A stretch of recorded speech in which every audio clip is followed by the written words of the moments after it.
in honor of thank God, Cavalier, Isaac Okoro. Welcome to the 35th edition of Cleveland Sports Realm. I'm Jerome. That's Kevin. We have a loyal listener who's making his first appearance, Phil Yan, in the house tonight. Phil, how you doing? Doing good. How you guys doing? Good to have you. Kev, you doing all right? Can't complain myself. A loyal listener of 34 episodes, and he's contributing on the 35th. We're happy to have him. Happy to have be him. here. Oh, it's good to have you, too. And then, of course, Derek's back there doing his thing like always as well. All right, well, let's get right into it, guys, because got a lot to talk about, actually, surprisingly, for a midsummer episode. But we do.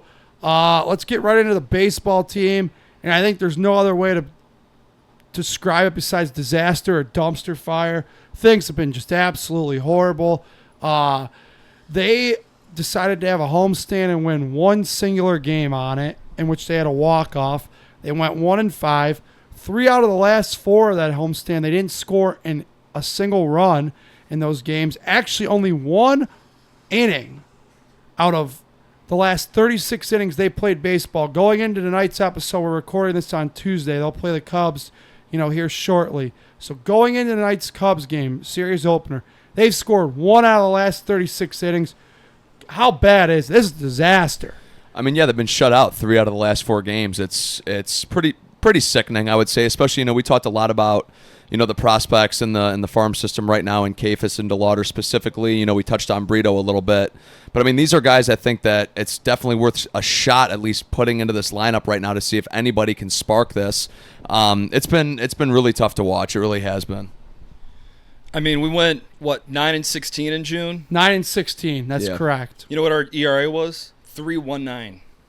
If you have a 3.19 ERA in June, you should be 16-9, not the opposite way around. So people ask what the problem is.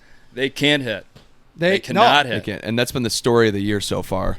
Well, really, it's been the story of the last couple of years. I mean, it's not been this destitute in a while, that I can remember. I mean, this is giving you flashbacks to when Jason Nix was batting 5th in 2010. I mean, this is really, really bad.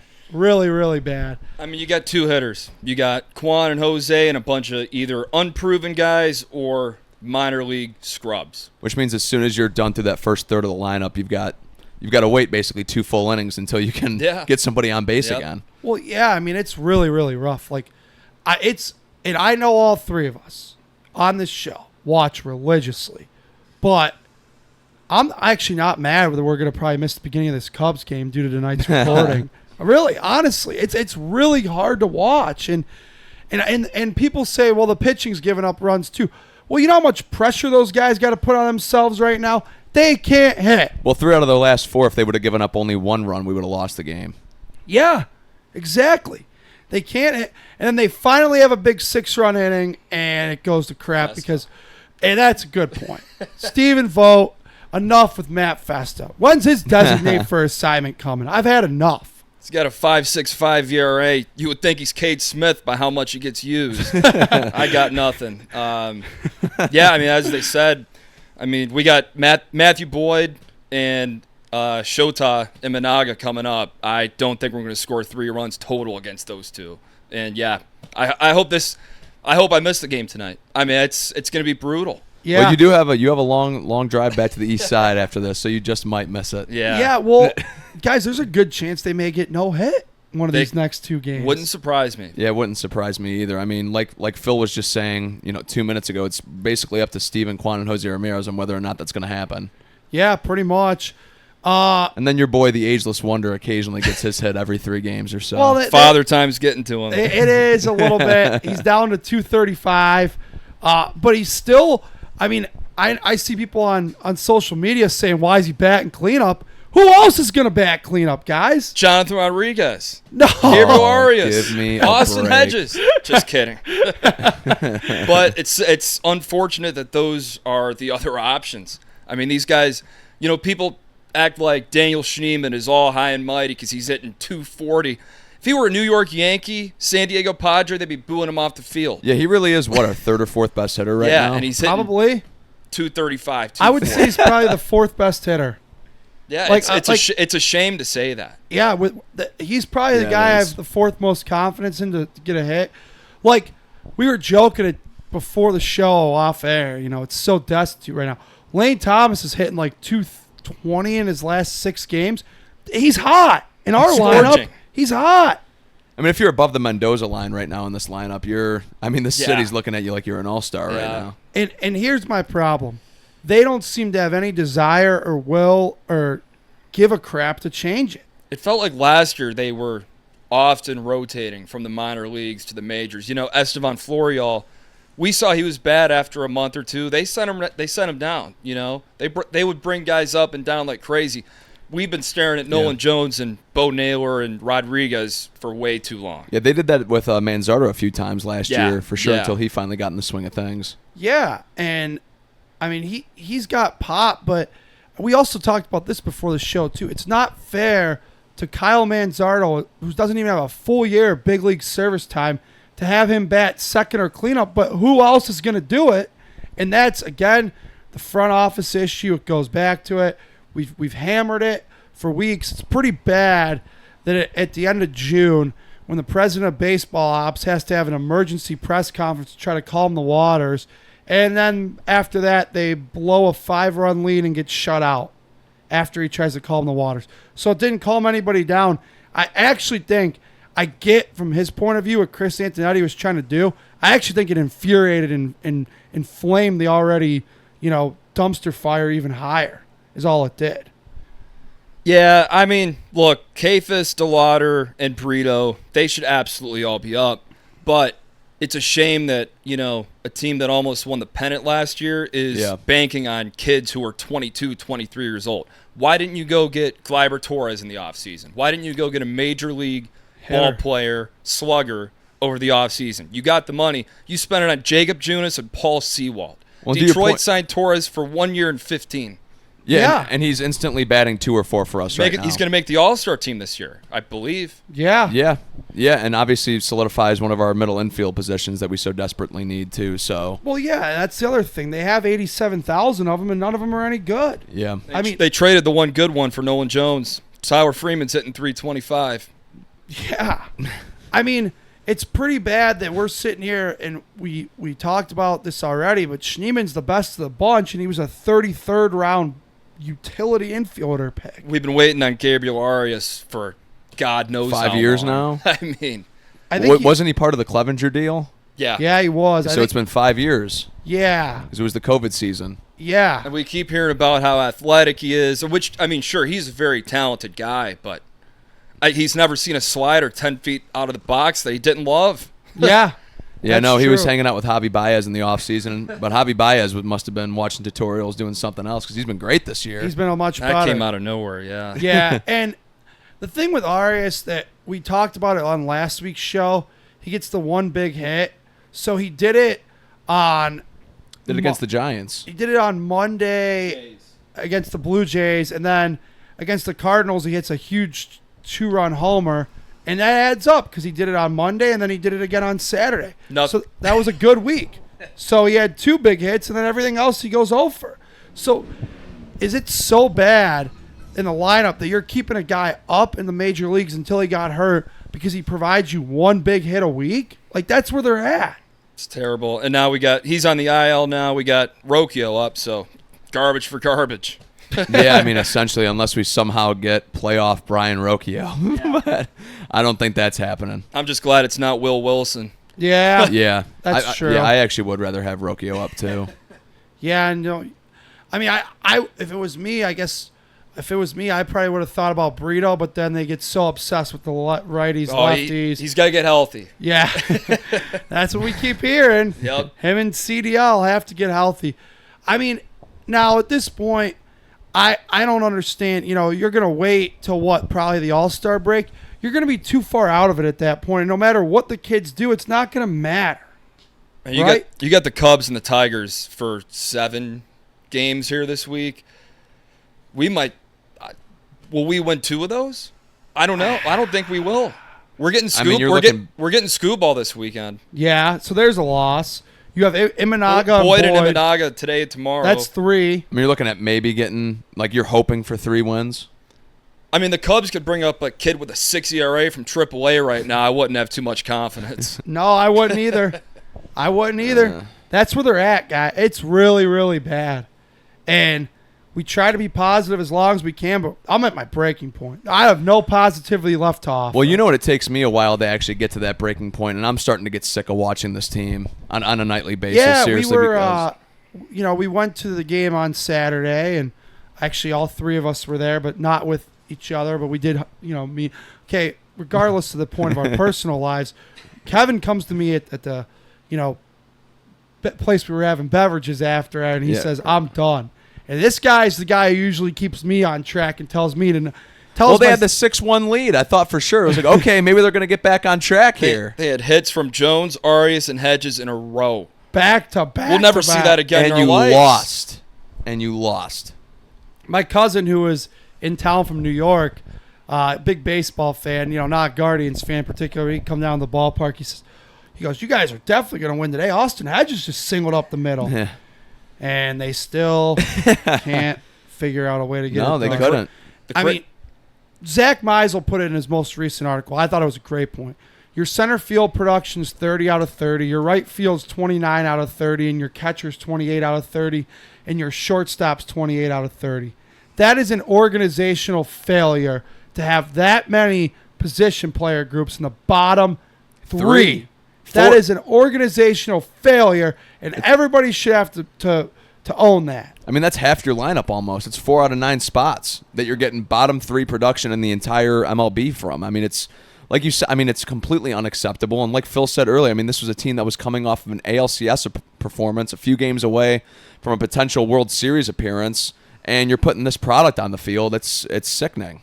It's disgusting. And the thing is, the AL is not very good. Exactly. You got the Tigers, you got the Yankees. We're somehow only 3 out of the wild card. Yeah, I mean, they're still in the thick of it. Tampa, Toronto, just okay teams. If we had a mediocre offense, we'd be 10 over 500 right now. The pitching, I agree. I've had no real complaints with. And you can't, and you've been able to say that about this team for God knows how long. They Yeah, they always figure that spot out. Easily the last 10 years. Yeah. Yeah. I mean, this is it. I don't know if it just feels inflated because of coming off the ALCS, but maybe it's recency bias. But I really don't remember an offense this bad since probably 2010, maybe. Again, like I said, when you had Jason Nix or Shelley Duncan batting cleanup, Shin-Soo Choo was your only hitter back then. I was gonna say 2019 with Jake Bowers hitting third, but this is worse. I'm pretty sure this is worse. Because you still have Lindor and Ramirez in that lineup. Yeah. And that team won 93 games. I don't see any way on God's green earth this team winning 93 games. No shot. Chance. No. What is I'll take the under. Today's July 1st as of this recording. They're two under 500. This might be the closest they get to 500 the rest of the way. I think it's going to be a repeat of 2015 when we brought up Lindor too late. We're going to bring Kafis, DeLauder up. I could see them doing very well. I could see the team with Bieber hopefully getting back, John Means. I could see us playing good ball down the stretch and missing the playoffs by 3 games. We'll look back to right now. We'll look back to May when we had Will Wilson hitting 7th, Jonathan Rodriguez hitting 7th, saying, why weren't these guys up 3 weeks earlier? I actually don't think that's a crazy take at all. I think that's a very that could be how it pans out, 100%. Yeah, I mean, if we end up bringing those kids up here in the next few weeks, and they end up actually providing a spark at some point, and it's too late. Terrible. And back to the original point, though, it's sad that we're sitting here hoping that Chase DeLauder, CJ Kafis, and Juan Brito lead you to the promised land. It'll be interesting to see what they do at the deadline. Right now, I'm in the mode that I think they got to sell, because I don't see the point, but they don't really have that many assets to sell. You could flip Santana. You could probably flip Thomas. I think those two are gone. Else? That's about it. If anyone wants Jacob Junis, I don't think anyone does. Probably for a player to be named later. Yeah. No. Cash considerations. That's their favorite trade to make of all time. Cash considerations. 100%. Kevin? I could see them trading a pen guy, too. I could see. I will not be surprised if they trade Clase, Gaddis. I wouldn't trade Smith. Heron. No, I wouldn't trade Smith either. But Clase, there's a good chance because his numbers are escalating. Everyone everyone and their mother and their cousin want bullpen guys. You think they're going to trade Clase? I mean, it's their typical way when those numbers of contract extend. That contract is. He's at $4.5 million this year, which any other team would say, "Wow, we have a closer."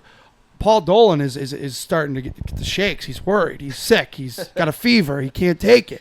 He's telling Chris to trade him for anything. Yep. That's what's happened. Just wants to get him off the books, you think? Exactly. That's their biggest concern is getting money off the books. Oh, he'd love to have Cade Smith making the league minimum as our closer. Yup. Yeah, he would. Yeah, he would. And Gaddis kind of had a bad month of June though. Yeah. Oh, I mean, just overall, I still trust those guys in the back. Not Matt Festa. I mean, Gaddis. No. I still, for the most part, trust Gaddis, Smith, Herron, and Clase. But, yeah, they got a hit.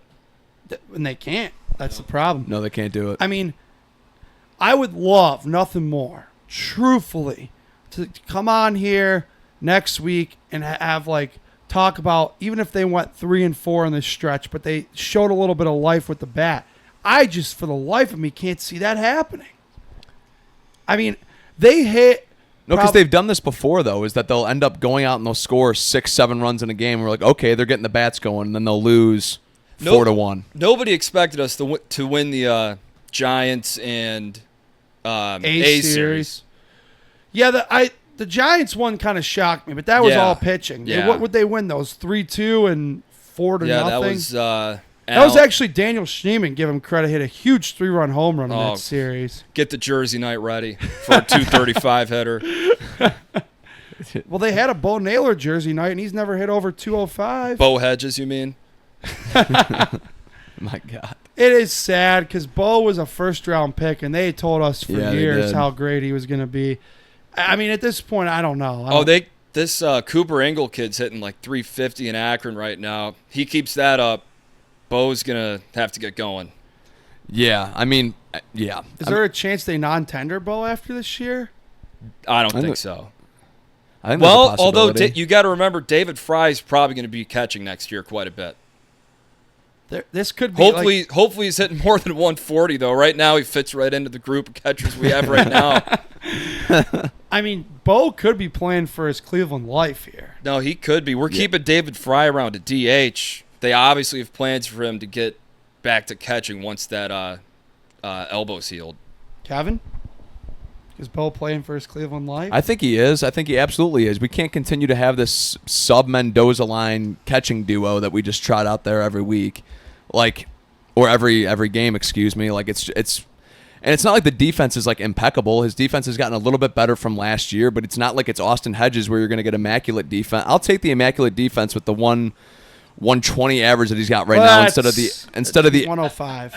Instead of the average defense that you're batting 160, 170. I don't know the numbers off the top of my head, but at least you know you're getting elite something when you put Hedges out there. You don't know what you're getting with Bo. I think Bo's defense is average. I think. That's what I said. Yeah, I don't think it's a big problem, but I mean, Bo gets these weird hot back-to-back games. He'll swing the bat really well, and you're like, okay, he's getting it going, and then he'll follow that up with a golden sombrero. He'll actually probably hit 17 homers. He's got 9 right now. Yeah. He'll probably hit 16, 17 homers, but it doesn't. He's been terrible. It doesn't matter if he hits 17, 18, 20. He's been awful. No, I agree. I mean, and I get it. I don't want to sit here and dog on him too hard because you know what you're getting. Austin Hedges was at least in the last couple of years, he would give you 160 or 170. I mean, this guy's really 2 more at-bats away from being under 100. It's actually getting worse as he gets older. I still can't believe he hit 18 homers in San Diego one year. I can't believe that actually happened. I can't either. No. No.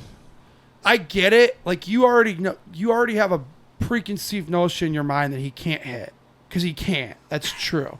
But at least in the past, it'd be usually somewhere between 150. I mean, he is literally teetering on being basically getting a hit every 10 at bats. A part-time player and hitting below 100. That is unbelievable. What is he making? He's the 6th or 7th highest paid player on the team too. We were going over that before the show. They only have 7 or 8 that make on the active roster. Now, granted, there's guys in the on the injured list, so we don't count them. On the active roster, they have 6 or 7 guys that make over league minimum. Again, an ownership problem too. You get what you Yeah, pay. absolutely an ownership problem. Get what you pay for. Yep. Yeah, That's a great way to put it. 100%. You get what you pay for, 100%. And what they like is cash considerations, and they don't care. No, they don't. They never have, and they never will. You know, At one point they did. I don't know if they ever did. You don't think so? You don't think in the mid 2010s? I mean, it's the second that they lost to the Yankees, they shed payroll immediately when they lost in the division series. That was their biggest goal of the offseason. Let's shed payroll. And then they shed in 19. They shed in 20. They shed more in 21. They shed more in 22. They went a little bit up in 23. They shed again in 24. And then in 25, they spent it on the strongest area of the team when the offense stunk. Yep. I mean, I remember us saying that in the preview show too. When we were talking about the money that they spent it on an area of strength and not an area of weakness. no, I mean, Gleyber Torres would have been a great get at second base. That's what was Jesse great. Winker. Any of these guys, like, I mean, you know, I know Kevin and I were sitting here. I don't know what substance we were on, thinking they would actually be in the Teoscar sweepstakes. What a That joke was was. we absolutely were. Yeah. That was like our dream free agent signing. Yeah. For the record, I will say dumping Naylor and Jimenez, I think those 2 trades are going to end up being pretty good. I like what I see from Ciccone and Ortiz. I do, but too. it's just that they didn't add anything to mix up to equal that. Also, I mean, agree. for this year alone, I would say that we've definitely lost the Naylor deal though. Just with him Yeah. batting 300 right now. No, I mean, Ciccone's obviously been great, but so is like You lost your he's been biggest. solid, but the rest of our pitching has been as well. You lost a cleanup hitter. Yeah, exactly. You lost your And you cleanup didn't- hitter. and you got back Mr. 235, your boy Carlos. Yeah, you did. Well, and Yeah, you remember? Like a month or 2 ago, he was sitting here going, I mean, what did we lose in the Naylor deal? We got Carlos Santana, gets on base, batting 260, Josh Naylor's. Yeah. Yeah, Let's look past the first 25 games of the year here. It's CJ Cavis time. well, It and is CJ I think the Cafis other time. thing is the other thing about that too is you lost your cleanup hitter. I think you lost a lot of. Josh Naylor's not a particularly like veteran older guy, but on this No. team he was a leader and he was a guy that guys gravitated towards. I think you lost a lot of heart and soul in your Yeah. clubhouse. You too. absolutely did. He was the energy behind this team for the last few years, honestly. I mean, I still love looking at that grand slam he hit against Chicago in Chicago and him running into the dugout, just slamming his helmet everywhere. I mean, the 2 home runs that he hit in Chicago that night. Well, and Yeah. I know a lot of people say, well, you still have that with Austin Hedges. But realistically, No. it's really hard. It's a different leadership style. It's really hard to gravitate towards a guy who's hitting 100. Sorry, it is. I mean, this guy could sit there with his pom-poms all day long, but who's following him? He hits 100. Yep. I mean, it's gross. It actually is kind of vomit-inducing when you think about the whole scenario. And like we said, 3 wins away from getting to a World Series appearance, and this is Yeah. what we're talking about. We're Yeah. talking about Chase DeLauder saving us, a prospect who's never been healthy, CJ Cafis, who was a late bloomer, Juan Brito, who also has had injury problems. Well, and I saw, and correct me if I'm wrong, either of you guys, but I saw a Twitter account called The Nidiot that was on that he had posted something along the lines of, CJ Cafis versus Chase DeLauder, and how there was no excuse for DeLauder not to be up. Because I guess CJ Cafis has like an alarming strikeout rate. Is that true? Or a swing and miss I've rate? heard that. Did not- A swing and miss rate, whereas DeLauder doesn't really have that. His outs are more contact than strikeouts. So I guess if you were to make an argument for one or the other, it would be DeLauder, which, yeah, I mean, we need a corner outfielder right now. So And the thing they keep telling us is they want to see him get healthy. Well, by the time that he's ready to come up here, why not? And if he's inevitably going to get hurt, let it happen in the big leagues. Yeah. It's starting to become to the point where are they more concerned with the Columbus Clippers winning an international league title? I don't know. Yeah. I mean, seriously. They come up and hit 255. It's a huge upgrade. Huge. I mean, they're batting 4th, 5th, maybe. Maybe even number Probably. 2. They might be batting Yeah. 2nd. I think DeLauder would actually hit 5th today. I think he would too. I really do. So, All right, well, enough doom and gloom about that. Let's move on to the Cavs. Ty Jerome's gone. He is out More the doom door. and gloom. Yeah, seriously, yeah. Well, we're gonna get to some positive things here. Ty Jerome, Memphis, 3 years, $28 million. So it seemed like the Cavs decided that they were not happy with Ty Jerome because they immediately went out before they even let him go. They traded for Lonzo Ball, new backup point guard here. So Ty Jerome actually not crazy amount of money, but I think that playoffs gave a lot of teams cold feet with how bad he was.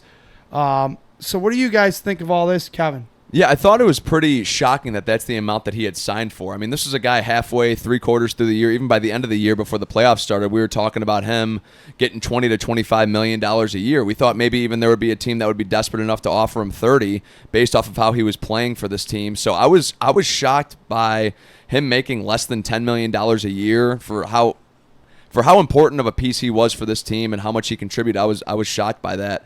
And the writing, Jerome, was totally on the wall, like you said, when the Isaac Okoro for Lonzo Ball trade happened. I actually liked that trade even when it happened. I thought even if we were somehow able to bring Ty Jerome back, Lonzo Ball still could have found some rotation minutes on this team just because, in those playoffs and even towards the end of the year, Isaac Okoro was pretty horrendous. And that's a guy that I wouldn't say I advocated for, but I defended for sure in this city amongst how he had grown as a player. But obviously he wasn't going to be able to contribute at $15 million a year for what we signed him for last offseason. So bringing a guy like Lonzo Ball, a career starter, he's got some pretty good splits with field goal percentage, three-point percentage, everything like that. Takes care of the ball, probably a better ball handler than Ty Jerome, and obviously a way better defender. So I like the fit there. But was shocked by the contract that Ty Jerome signed. Yeah, I'm not on board with this one, and I know everybody says, "Well, yeah, Ty Jerome was awful in the Pacers series," which, yeah, he was. But you watch Indiana Pacers all playoffs. They gave hell. They gave every player hell. They gave Donovan Mitchell. I mean, he shoot 30% that series. Nobody had a good time facing the Pacers in the playoffs. I mean, I would have re-signed Jerome because we won 62 last year, 64. I think it was 60. Yeah, 64. I mean, Ty Jerome had a big part in a lot of those huge wins. Part. You consider Mitchell, Garland get hurt a decent amount, or they need breathers. Every time you put Ty Jerome in, he'd rip off 12 points in like 3 minutes. I think he was the difference from 2024 to 2023. They had the same exact team, except Ty Jerome played all year. They won 10, 12 extra games. And Lonzo, I mean, he's talented, but I worry about his health. And I think our bench is not going to be quite as good as it was this season. Well, the one thing that I'll say from this is I wonder how much of it was the Cavs couldn't offer Ty Jerome what he maybe wanted. And in that sense, I say, look, he went to Memphis. Ja Morant has a lot of his own injury and legal problems. Desmond Bane's out the door. So if Ty Jerome goes to Memphis from his point of view, he probably has a good chance to start a high percentage of games.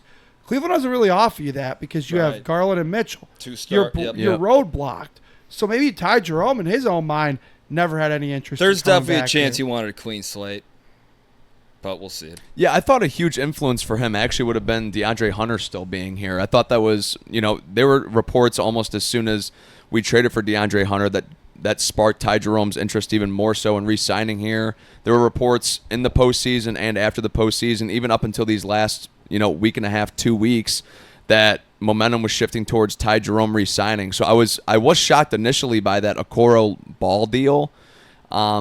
Just with all the reports that had come out, I don't know what shifted in that last week for the Cavs to look elsewhere. Well, I also want to correct and totally admit to being wrong. I sat in this very chair 6 days ago and said the Cavs could not get a bag of basketballs for Isaac Okoro, and they got a backup point guard, albeit a very often injured one. Well, but when he's on the court, he's a very good. I mean, he really hasn't been a backup. I mean, we got a starting point guard to fill our backup point guard role. I mean, it's really hard to complain about that deal in any in any light. I am just still flabbergasted they were able to unload Isaac's contract. I really am. Any deal getting rid of Okoro is fine with me. Yeah. And I think Jalen Tyson's going to be better than him anyway. I do too. I thought Jalen Tyson, you could have argued, was better than him last year in the minutes that he played. I'm excited about Jalen Tyson's development. Brian Windhurst, too, albeit some people like to believe him, some people don't, said the second the Cavs signed Okoro to that extension, they had buyer's remorse, and they were looking to unload him, and they could not figure out a way. So I sat here last week and said it was a horrible extension to hand out. I'm glad that the team thought the way I did in that. Yeah. I just still can't believe Lonzo Ball was the return, unless the Bulls were looking to offload some of that money. Do we know how many years are left on Lonzo's contract? Is it 1 or 2? I think it's 2. Okay, because I also think this might speak to how much, and we haven't even touched on it yet, but I think this might speak to the Cavs' future plans with their new draft pick, Tyrese Proctor. I thought that was kind of a steal that they got in the second round when they drafted him last week. Yeah, that was a good pick. And I think this speaks to, I really do think it speaks to what their plans are for him to eventually take over a backup point guard role for this team, because he had a great college career at a prestigious university, too. Oh, absolutely. I think Tyrese Proctor, had he come out the year before, would have been probably a lottery pick. Sophomore year didn't treat him as kindly at Duke. So, it is what it is. But the Cavs probably have someone who might be ready for NBA Now minutes. I don't think he's going to get him on this roster. I don't either. But I think that even helps his development even more. Because, again, the thing that's interesting is the Cavs did go and give Okoro that extension, and then they didn't, had big-time buyer's remorse. So that does happen sometimes. You sign somebody to an extension, you're like, oh, this really ain't it. But, I just thought the Okoro move to begin with was stupid, but now the fact that it really worked out for the Cavs, you were able to use him as an asset to offload, and God bless the Bulls. I have no clue what they're doing. The fact that they wanted him alone is asinine. I saw the Bulls, so collectively they had traded Lonzo Ball, DeMar DeRozan, and there were 1 or 2 other players that they had traded from their core from 3-4 years ago, and they managed to not receive a single draft pick for any of them. They don't have a clue what they're doing. They have no clue what they're doing at all. They're a disaster. No, they totally are. They've been kind of a failure for the most part since Jordan played. Caruso was another one of them. I'm trying to think of the last player. Yeah. It doesn't matter. It might have been Levine. So, no, they're a failure of a franchise. So Isaac Okoro will go there and probably, maybe in his best interest, they'll compete for a 11th or 10th seed or whatever. Yeah, maybe they'll be in the play-in.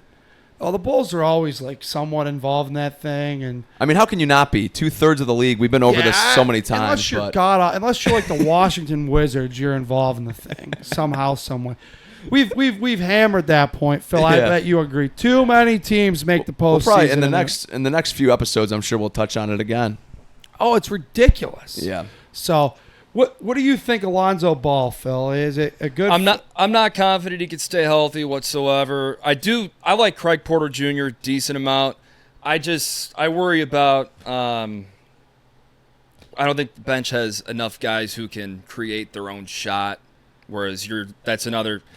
Ty Jerome could do that. He can. I don't know if these guys. I'm not confident in this current bench group, and I don't know. You don't know if Hunter's going to start or come off the bench this year either. I don't think they know that yet. No, as of right now, I'm not too confident in the bench. I do think a huge part of this, though, is that a lot of the guys that we were playing in the backcourt last year didn't have the physicality on the perimeter. And I know Lonzo, as oft injured as he is, does provide that physicality on defense. He's not somebody you're going to bully when he's playing defense. I do like that. He's 6'7"? He's 6'6". Yeah, he's a big guard.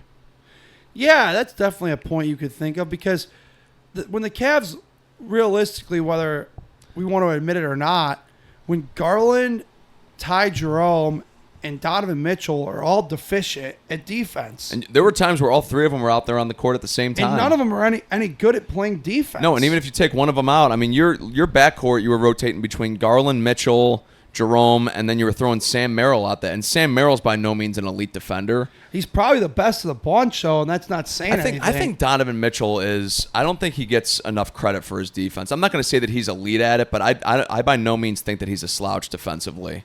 I think Darius Garland and is. Ty Jerome was. is. Sam Merrill, I would consider to be. I don't know. Merrill points, I feel like plays okay defense actually. He's just undersized. Yeah, I mean, he gives it his all, but I mean, you look at him against the Bostons of the league, and they come at him because of he ends up getting switched onto Jason Tatum every time. Yeah. And now we can shift to talking about a guy who plays like small forward and shooting guard, but I think Max Strus holds his own actually pretty well when he's out there I playing think Max defense. Strus is a good defender. I don't think people give him enough credit for his He does a defense. lot of things a lot of hustle plays that don't too. go in the box score. He's a very high IQ basketball player. He is. I agree with that. Speaking of Sam Merrill, though, guys, he's back for 4 years and $40 million. Was this an overpay? Extremely.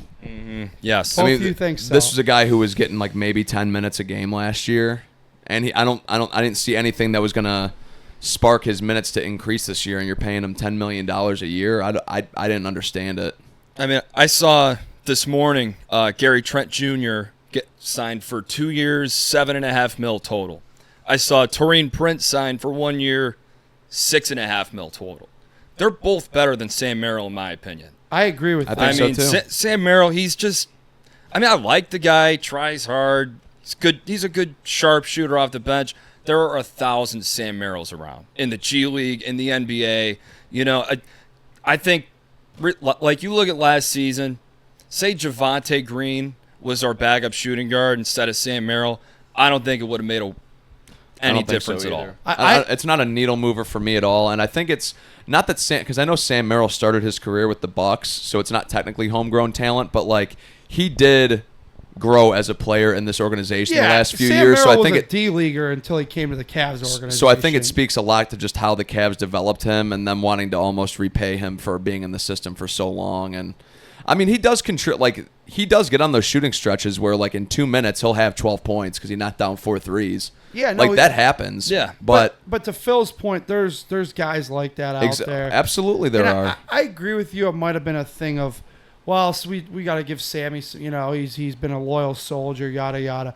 But those are the kind of moves that can hurt you, especially a team and we finally have learned what it is. Can you explain? We can understand it, especially for a team that's in the second apron.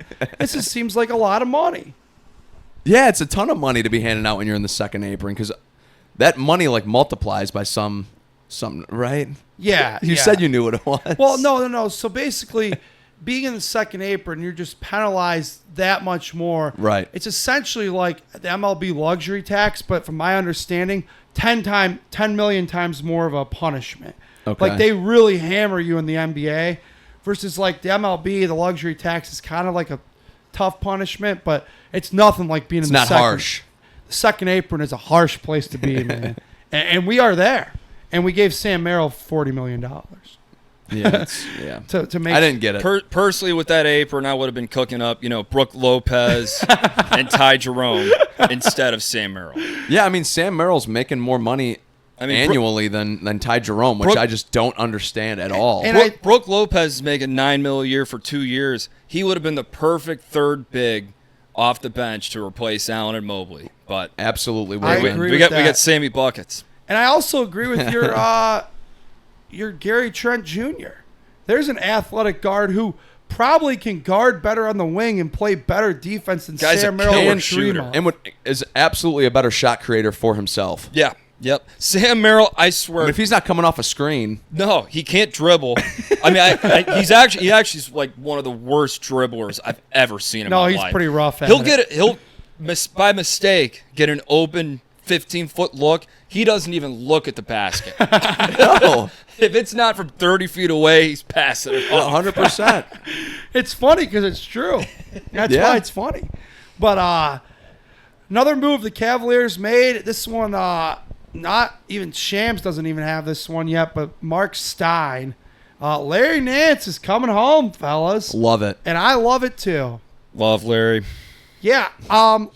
Let's get into it a little bit. You guys think he's actually going to be a rotational piece? He's going to serve in the Tristan Thompson role? Where do you guys think this one goes? I think this is going to be interesting because this is a team that already, extended Dean Wade last offseason, and I think it's almost going to be a Larry Nance versus Dean Wade. Whoever's whoever's hotter at a certain point is going to end up getting the most playing time. We've seen this Cavs team do that before with certain players.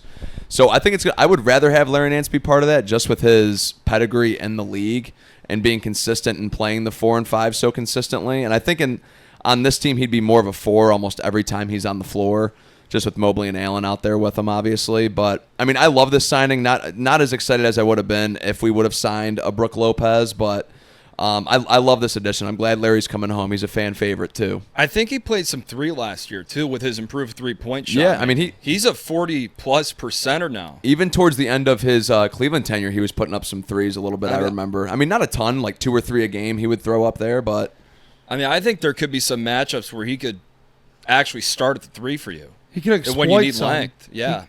Because he could shoot so much better, and he's still not like he once was when him and Lonzo were teamed up in the Lake show. The one bad thing about Larry Nance, he is injury prone. Yes, he all is. the time. Yeah, he's always injured. But no, I've always liked Larry Nance Jr. Nice hometown kid. Yeah. Wherever he plays, whether it's whether it's a backup small forward, power forward, or as the Tristan Thompson. I think he's a very nice addition to the team. One just goes out there and plays. No complaining from him. Whatever they ask him to do, he does. Well, he's not even as much as he once was, like I said, with him and Lonzo were on the Lake show, but he could absolutely, at one point, was an athletic specimen. He's not as freakishly athletic as he once was, but he still does give you a little athleticism off the bench. And one thing this team lacks, we just talked about it extensively, he can guard. He can guard just about 1 through 4, really. Yeah, I was going to say that. Yeah, I mean, you could even put him on centers, and I'm not completely unconfident in it. Yeah, absolutely. He can guard anything. I think it's a good signing because, and I also think he brings a little bit of grit that this team lacked last year. Definitely. This team, 100%. We've belabored the point, but God, they had no toughness. He actually Larry brings that. He actually can kind of fill the George Niang role, just the more athletic version. That's a good point. Yeah. I mean, I know last year, I feel like he was in and out of the Hawks rotation. Like you'd see him play a stretch, and then I feel like he gets no Larry. Oh, then I think he was hurt a lot. I know. Well, the Hawks, that's another organization that they've never really known what they're doing. Ever since they drafted Trae Young and tried to build around him. No. I mean, I heard Trae Young, who they just signed, like Nickeil Alexander-Walker and Luke Kennard, I think. And Luke Kennard. And there was a report that Trae Young got on the phone with both of them to recruit them to Atlanta. This isn't like Wade calling like LeBron and Bosh. Like why are we calling these 2 guys to recruit them? Yeah, those are both average players. Like, are you kidding me? Luke Kennard is a rich man's Sam Merrill. He can shoot. Yeah, he is a rich man's Sam Merrill. That's a good comparison. This is Jason Capono. Yeah, that's a good. I like that. Absolutely, he could shoot the daylights out of the basketball. That's another guy I would have signed over Sam Merrill. Luke Kennard. Yeah, I think a great fit. He got 1 year, $12 million, I believe. Definitely 1 year, 11 or 12. Yeah. Any other thing, Cavs, you guys want to hit on? Do we hit everything? Yeah, I think so. All right. We'll see what else they do. You had something, Phil? No. Oh, okay. All right. Yeah, I think we hit on everything. We'll see what else they do. I don't really expect much else from them, though, to be honest with you. What do you think they stack up? I mean, obviously not a ton of moves that they've made. I mean, but a couple different. I mean, the team's going to look a little bit different next year just based off of the couple moves that they've made. Do you think they still stack up as like the team to beat in the East right now, or do you think? I think it's going to be the Knicks. I think it's New York. I like New York getting Clarkson too today. Mm-hmm. Yeah, that's a good move. They also brought Porty back and a couple. I mean, they're the same way though. They're up against the apron too. And I saw Mike Brown. If it hasn't been announced, he's like the favorite. It could have been announced by the time this releases, but he's like the favorite right now to get that Knicks job. And I like that fit for New York too. Right now, the Cavs would still probably be number 2 in the East to me. I think so too. I don't see. I also think that teams don't fear you when you consistently choke every year. When you consistently walk away in the second round, they're gonna have to prove it again. Like 64 wins didn't mean anything crap to anybody because they stunk it up in the postseason. Yeah, a third big I think would be nice. Just somebody who could come in if Allen and Mobley are getting, dominated down low. So you think they need to add more than just a Larry Nance to the front Yes, court? yes. I would like another tough physical, like ideally a Tristan Thompson who could still play basketball. Yeah, Would be nice. That Well, would be nice. Yeah, I think Tristan's probably gone. I wouldn't imagine. Maybe they might bring him back. They could bring him back. Another vets minimum. I could see that. Yeah, I can wouldn't see that. Jonas Valanciunas was a guy that I really wanted, but he just got acquired by Denver today. Yeah, But someone of that caliber. For Dario Saric, Yeah. right? Which, Yeah. I mean, you're taking Jonas Valanciunas in that like 10 out of 10 times. well, that and Yeah. I saw another big who could still play, but they never had a chance to get him. Jakob Podol, Love him. staying in He's making Toronto. triple digits. He got 4 a years, $105 million. yeah, huge contract for Jakob. Well deserved, too. He's had a pretty steady NBA career. It's nice to see him finally get his payday. Yeah, absolutely. All right, well, a couple more other NBA things that are in the odds and ends, but I think we might as well just hit them now, and then we'll wrap up with some Brown stuff. Works for me. SGA, highest paid player in league history, $71 million a year. I guess when you win the MVP, win the finals, and win finals MVP, that's the kind of money you're going to go for nowadays. Yeah, I mean, which is just crazy because we were talking, after the Cavs had won the championship in 2016, LeBron signed like a 3-year, $100 million max contract. The max that at that point was like $35 million per year. And now we're talking less than 10 years later, it's damn near doubled. But the guy, if you're going to give the money to someone, Phil, he's probably the guy who deserves it. Yep. I mean, him, Jokic, Doncic. Giannis still in that those category, you those- think? Yes. Yeah.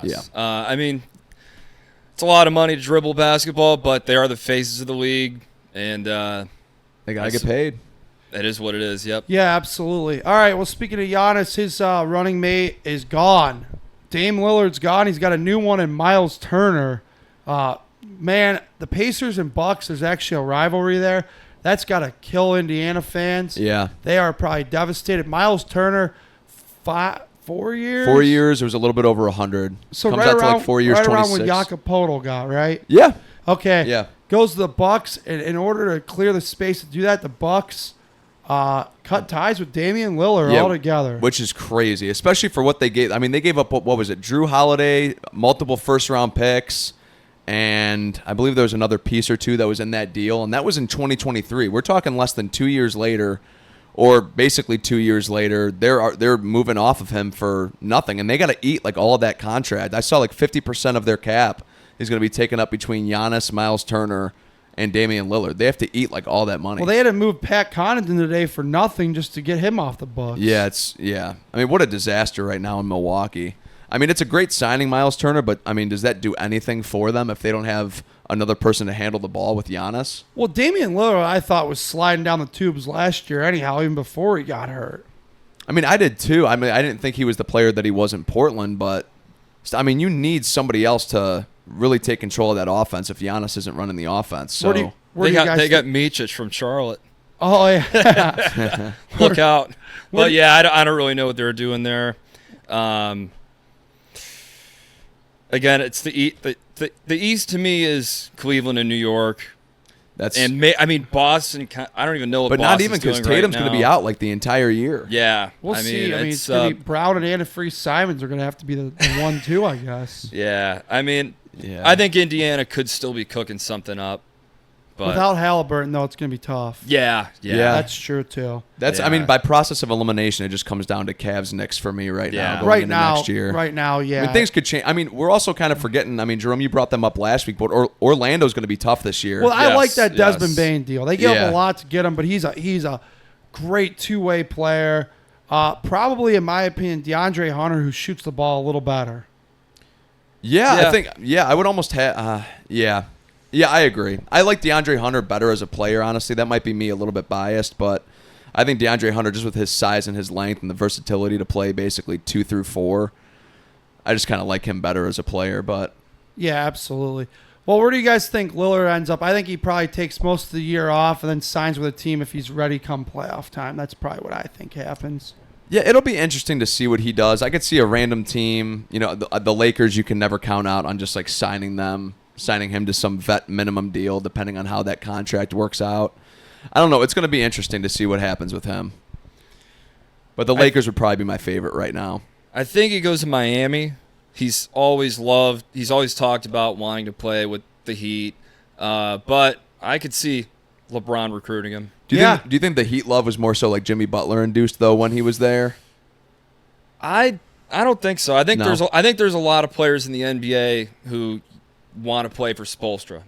Yeah, And Spoelstra's Pat a great Riley. coach. Pat Riley's Yeah. legacy still And they- holds weight. Yeah. And they lack a true point guard, so I could see, they might be 10 under 500, but Miami's going to be hanging around because, everybody makes Two-thirds of playoffs now. yeah. So, Yeah. Well, absolutely. I kind of wanted to bring up a reunion in the NBA was Karis LeVert and JB Bickerstaff in Detroit. I think that's a great move. I do too, especially with the for- Malik Beasley stuff going on. Yeah, I absolutely. I think that's a great move for Detroit. yeah, Careless LeVert, as I like Careless. to call him.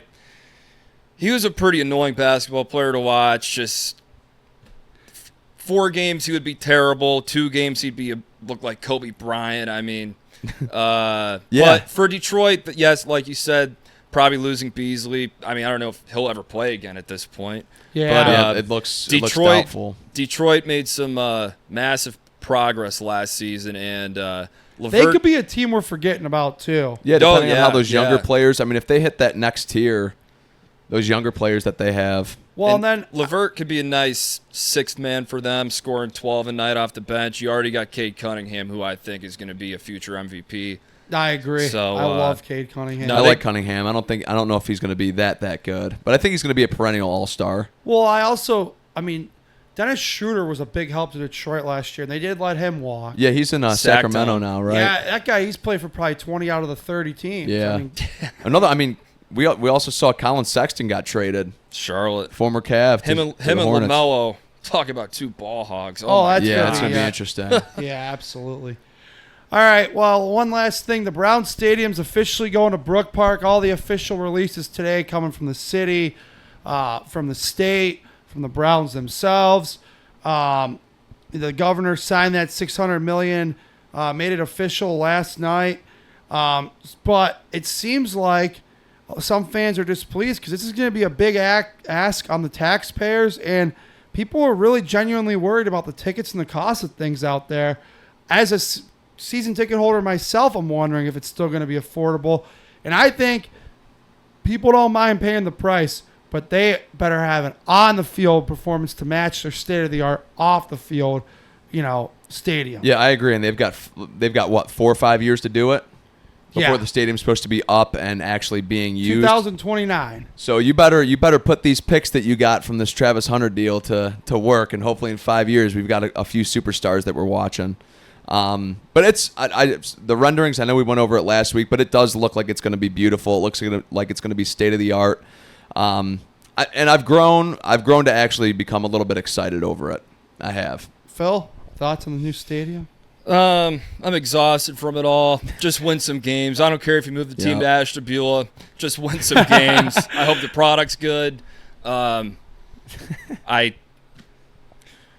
I love them where they're at on the lake, but I love the location of the current stadium too. it's not about if we're happy. It's about if Jimmy Haslam's happy. Exactly. And Yeah. And that's the thing. It's all about the owners making money. They have so much more of a chance to make money out there.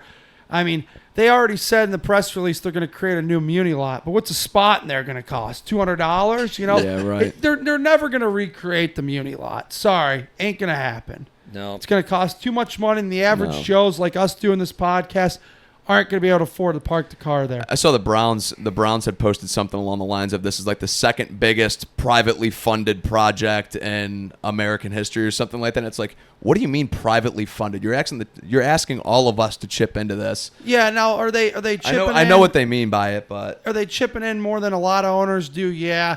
I still, and I've said it for months in this podcast, billionaires should pay for their own pleasure palaces. That's my opinion. I'm happy they're getting it done, though. But I'll tell you what they really need to do is now they need to work with the city, and they should extend the RTA out there because most people aren't going to be able to pay to afford to park out there. That's what needs to be done. yeah, I think that's a good point. Yeah, 100%. they got to get Deshaun off the team, and I'll be happy. Yeah, same. I'll go wherever. Yeah. Yeah, get him out of here. The Albatross has got to The go. Albatross. But anyhow, what's interesting is producer Eric's team Cincinnati, they did not get nearly as much money from the state, and they're still playing in their crappy stadium, and they're going to put money into it. That guy, Mike Brown, Paul Brown's son, God bless his soul, he is like the Paul Dolan of the baseball. He don't want to spend any money, and the state's offering you the money. You should take it, get a new stadium yourself, because the state's not going to have this money forever. So, And in football terms, Trey Hendrickson's still holding out, is he not? It's been forever. It's been forever. And Shamar Stewart, I don't think has signed his rookie contract still, their first-round pick. Because it costs money. No, I know. That's the problem with them. They are, for as successful of a team that they have been the last 5 years, they are horrendously ran. Oh yeah, no, 100%. They should thank their lucky stars and God every night that they lucked into Joe Burrow. Yeah. Yeah, because seriously. if not, they'd be a total dumpster fire. I think by now they may have already sold and moved the team. I'm not even kidding you if they didn't get Joe Burrow. I think there's a good chance. It also helped that he was from Athens, Ohio. Yep. Yeah. For sure. So, all right. Well, that'll do it for this week's show. We'll have more stuff coming at you next week. We'll probably maybe see what else the Haslams have to say about their new Pleasure Palace that's going to be out there in Brook Park. We'll probably have more bad baseball to talk about next week too. And we'll see what else the Cavs do. But, Phil, thanks a lot for being here. You did a hell of a job. Yeah, you Thank did you. great, Phil. We'd like to have you on again. Yeah, absolutely. More bad baseball we could talk about. Can't wait. All right, Derek, good job by you over there. Always. Yeah, so good job. Kevin, nice job, too, in your regular spot. Thanks, buddy. You and, too. Kevin, tell the people how they could get a hold of us. Huh? Get a hold of us on X, Instagram, TikTok at CLE Sports Realm. Comment on Spotify, YouTube, or Apple Podcasts. We're on all of them. So please engage with us. All right, thanks. That will do it for us. We'll talk to you next week. Remember that we did record this on Tuesday, a day earlier than normal with that. So when it comes out on Thursday, hopefully we're not too dated for you. Have a great night, everybody. Go Tribe.